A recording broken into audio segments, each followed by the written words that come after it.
Assalamualaikum warahmatullahi wabarakatuh. Bertemu kembali di kelas fisika pada hari ini. Alhamdulillah kita hari ini akan membahas tentang dinamika rotasi dan keseimbangan benda tegar, yaitu pada kompetensi dasar 3.1 menerapkan konsep torsi, momen inersia, titik berat, dan momentum sudut pada benda tegar, statis, dan dinamis dalam kehidupan sehari-hari.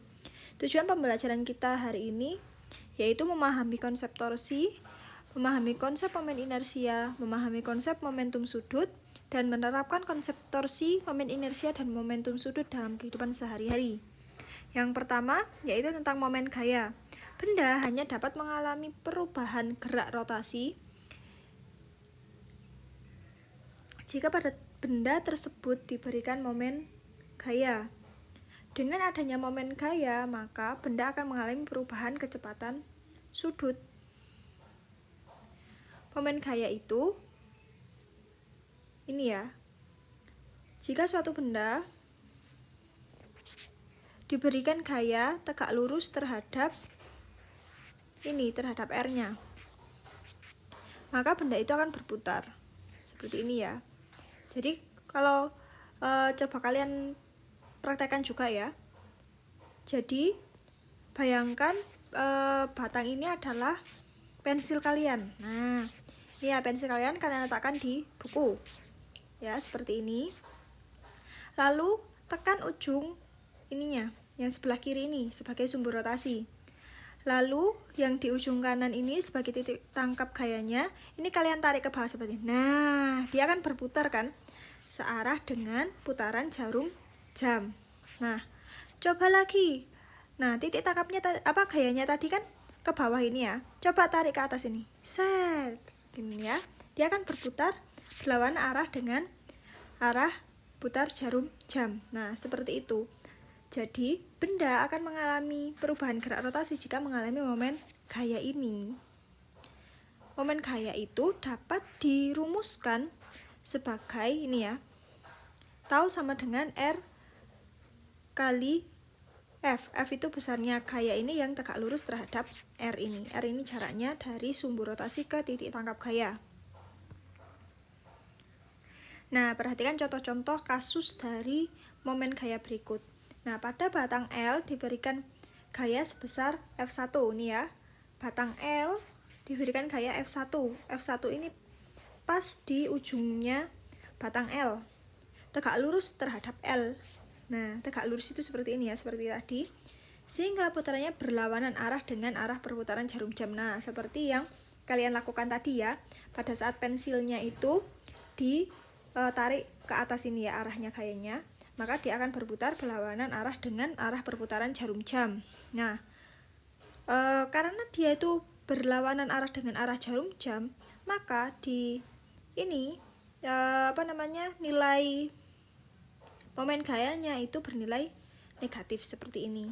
Jadi jika berlawanan arah jarum jam, maka momen gayanya bernilai negatif. Oke?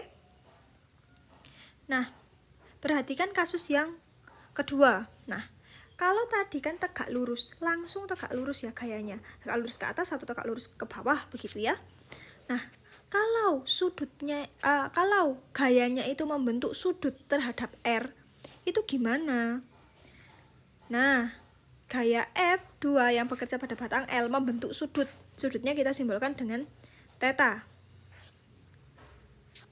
Arah perputaran yang ditimbulkan oleh gaya itu searah dengan perputaran jarum jam. Kenapa? Karena nanti di sini kita akan proyeksikan nilai F2-nya ini diproyeksikan ke yang tegak lurus terhadap R, yaitu menjadi F2 sin theta.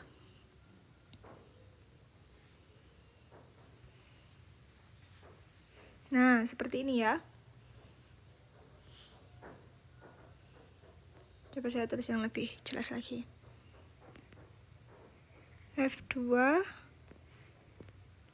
sin theta. Nah, seperti ini. Nah, ini kan berarti dia sudah gaya yang tegak lurus yang kita pakai ya, yaitu F sin theta.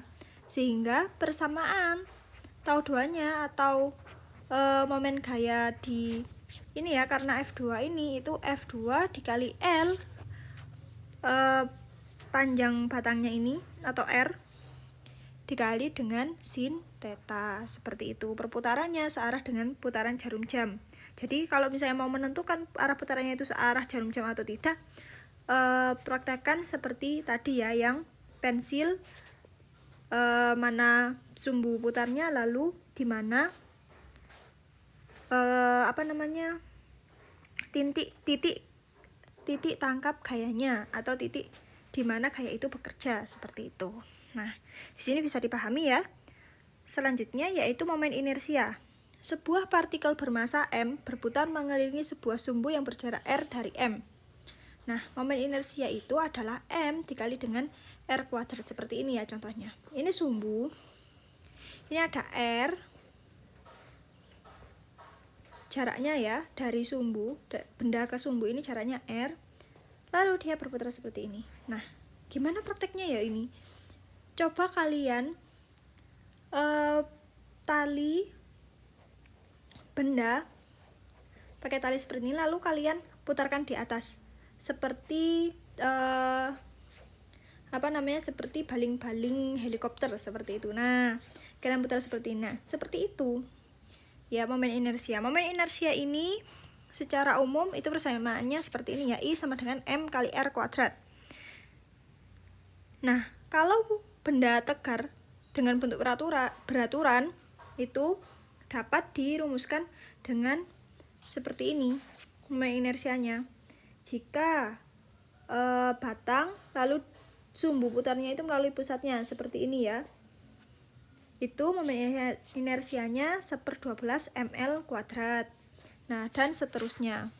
Ini bisa kalian cek juga di tabel LKS kalian. Selanjutnya yaitu momentum sudut. Momentum sudut sebuah partikel yang berputar terhadap sumbu putar didefinisikan sebagai hasil kali vektor momen linier partikel tersebut terhadap vektor posisi partikel ke sumbu putarnya. Itu gimana sih maksudnya?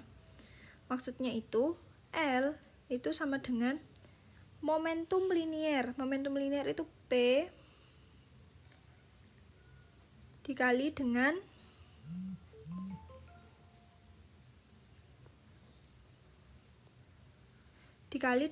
vektor posisi partikel ke sumbu putarnya.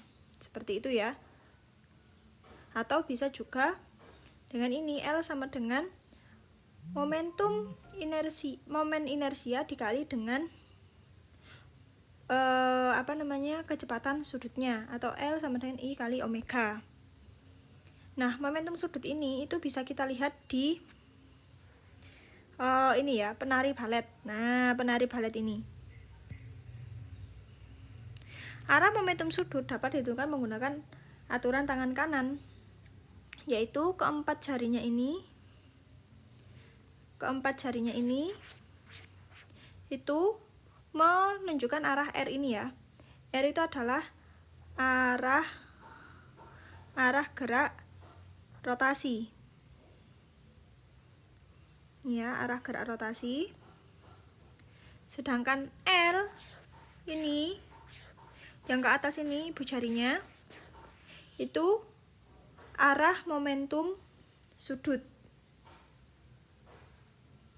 Arah gerak rotasi itu maksudnya arah berputarnya ya. Kalau momentum sudutnya ya arah momentum sudutnya itu. Dan P di sini itu adalah momentum linier.